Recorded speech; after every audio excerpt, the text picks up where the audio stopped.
자, 오늘 함께 살펴볼 게임은 정말 많은 사랑을 받고 있는 보드게임이죠.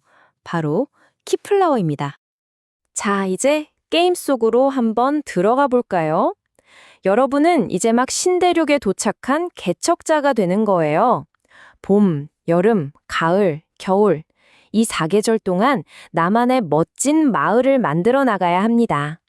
우선 이 게임의 아주 독특한 일꾼들을 만나봐야겠죠?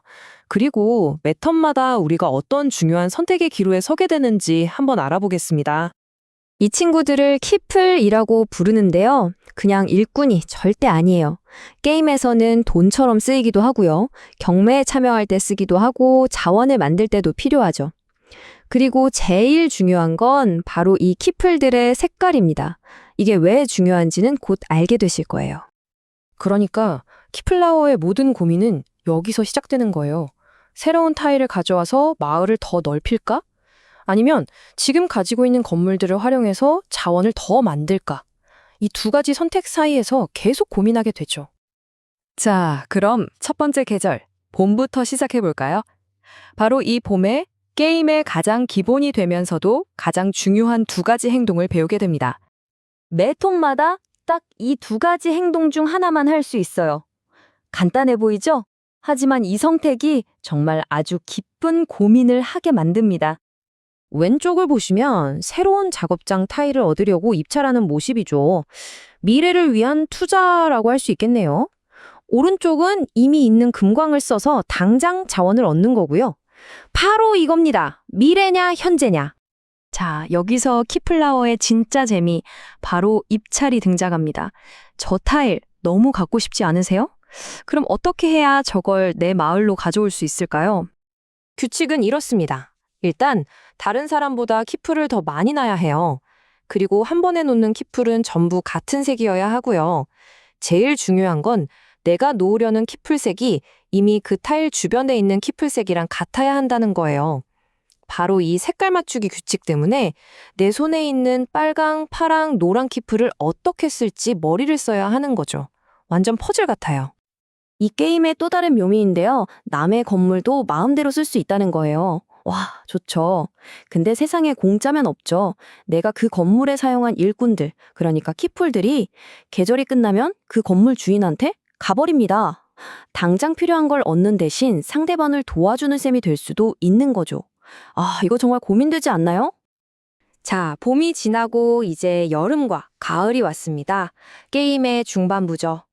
이제 슬슬 우리들의 작은 마을이 제법 모양새를 갖추면서 북적이기 시작하는 때입니다.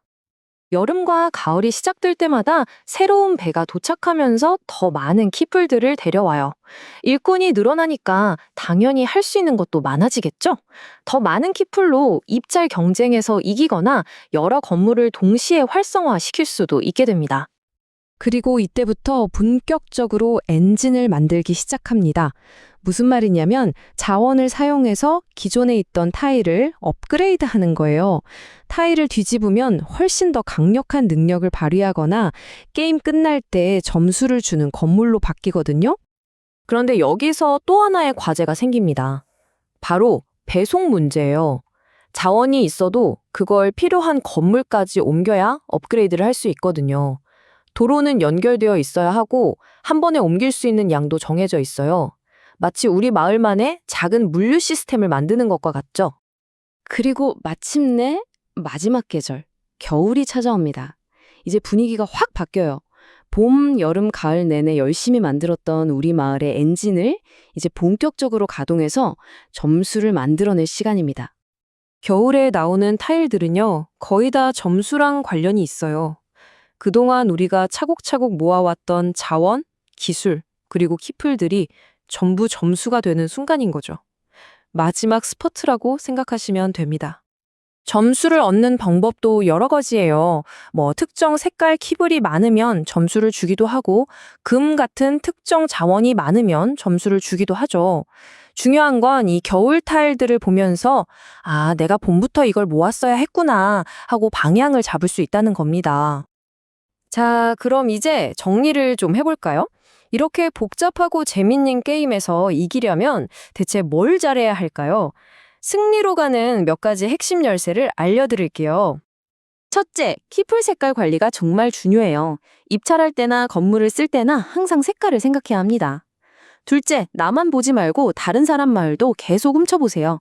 뭘 모으는지 알아야 방해도 하고 또 좋은 건물은 빌려 쓸 수도 있으니까요. 셋째, 겨울을 미리미리 대비해야 합니다. 어떤 점수 타일이 나올지 예상하면서 필요한 자원을 모아두는 거죠. 마지막으로 핵심이 되는 타일은 과감하게 업그레이드해서 효율을 최대로 끌어올리는 게 좋습니다. 이 정도만 기억하셔도 훨씬 더 전략적인 플레이가 가능할 거예요.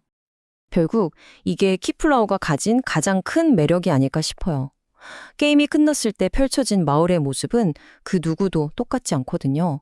매번 우리들의 선택이 모여서 완전히 새로운 이야기를 만들어내는 거죠. 치열한 입찰 경쟁과 신중한 건물 배치, 그리고 아주 영리한 일꾼 관리까지 이 모든 것이 어우러져서 여러분만의 사계절 이야기가 완성됩니다. 자, 여러분의 계절이 끝났을 때 여러분의 마을은 과연 어떤 모습일까요?